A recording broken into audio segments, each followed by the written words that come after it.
Hey everybody, what's up and welcome back to today's video guys. And today guys, I'm going to go ahead and be showing you how to go ahead and hide the Chrome Remote Desktop notification that you keep getting once you get started using the application.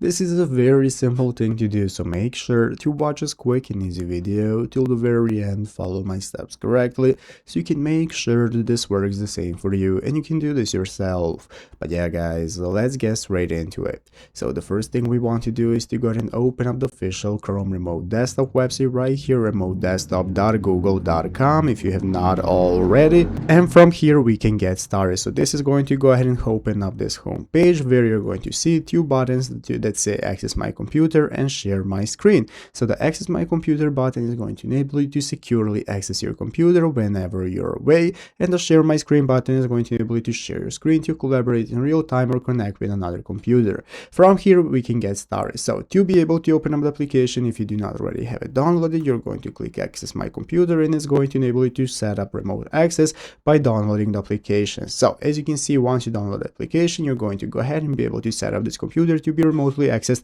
And now we have a thread right here on Reddit by somebody asking how to disable the stop sharing button on Chrome Remote Desktop. And basically, as you can see here, we have answers by people who already have the same problem and they could not do it. But basically this is an old question. If you keep getting this kind of notification, there is supposed to be an X option right here somewhere on the notification that you can just click and exit out of it, because people have not had this problem in a long time. So just try to see if you have an X button somewhere hidden on the notification to exit out of it, and this is your best choice. So I hope this video was helpful. If it was, make sure to leave a like, subscribe to the channel. Thanks for watching, take care and bye.